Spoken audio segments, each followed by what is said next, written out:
By the way, Rich Eisen, last week, he started a firestorm here. And he said 40-year-old guys should not be wearing jerseys of younger athletes. And then people started sending in pictures of themselves in jerseys of athletes younger than them. And Rich Eisen joins us now. Do you stand by that statement, Rich? Yeah, Dan. I mean, it is what it is. I can only control what I can control, which is two of my three favorite coaching cliches that are out there. The other one, by the way, in case you're wondering, is I don't have a crystal ball. I don't have it. You know,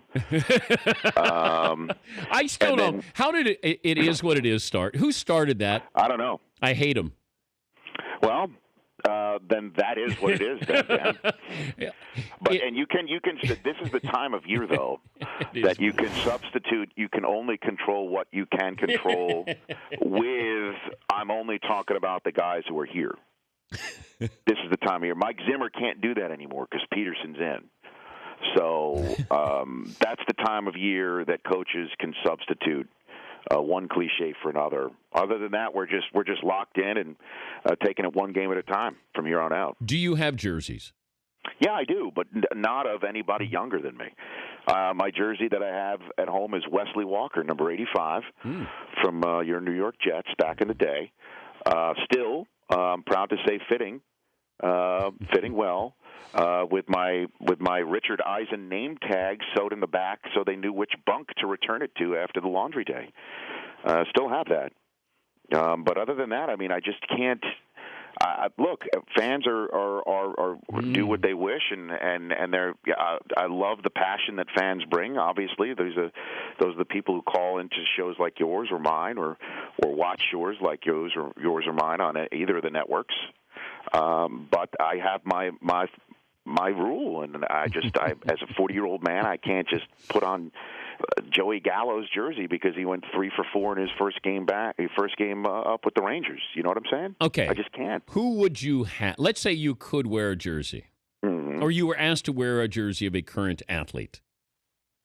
I'd go Curry, maybe. You go Steph Curry. Yeah, but I would have to wear the T-shirt underneath.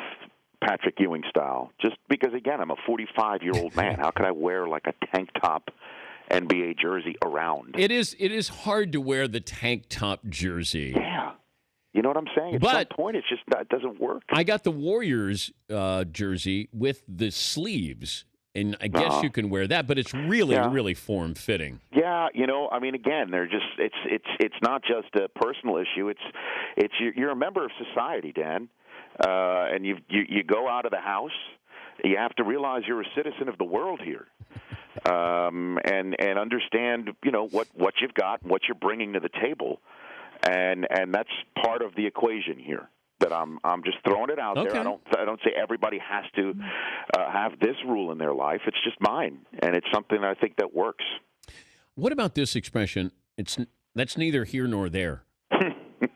Where I don't know what that means. That's neither here nor there. Well, again, that's just one of the caveats that throw out there that allows you to say whatever you want after it, right? That's neither here nor there, but, right? The 21st century version of that is I'm not saying.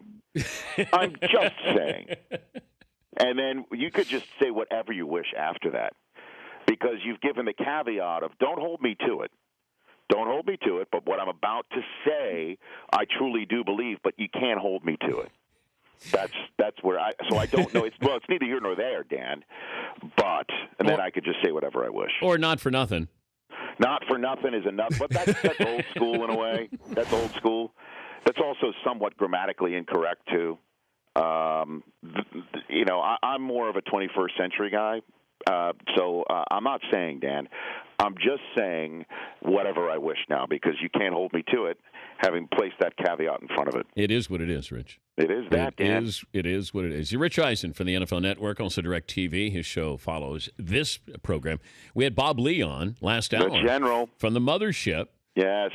Did you ever anchor with Bob Lee? No. Never once anchored with the General. Never. I did only, I think, 2 6 p.m. Eastern Sports Centers my entire Sports Center career. That's it. Most of the Sports Centers I did was when the sun went down.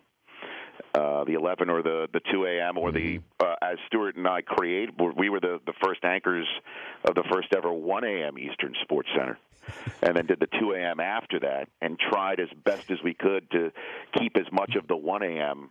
intact, so we didn't have to redo the entire show at the 2 a.m. But I've never did a show with Bob until last week. I had him call into the show last week. That was maybe the first time I ever did a show with the General.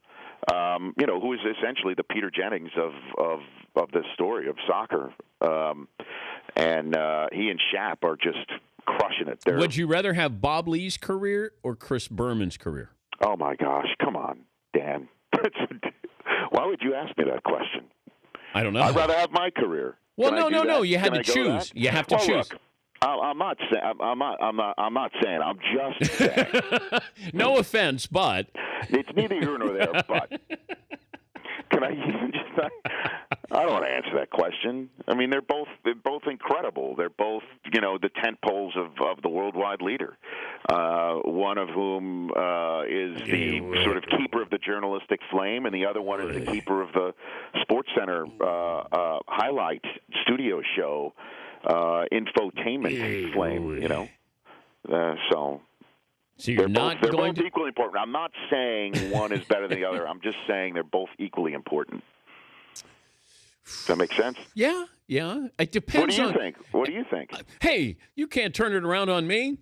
I think it depends on if it's a slow news day. I want to be Chris Berman. Okay. If it's a really big news day, I want to be Bob Lee. Like, say, Sepp Blatter shows himself. Oh, my God. You want to be Bob Lee on that day. Yes. Remember when they used to play the Michelob song instead of Lovely? Yeah, sure, right, yeah. And then they would always say, Bob Lee, and they would play it over the PA throughout ESPN, and Bob didn't like that. No. The general has his days though when he can really cut loose though. You know that. He's and hey, he was rocking the beard. He was going peacenik up until last week. Plus, he's got a vanity plate. What is? Oh, that's right.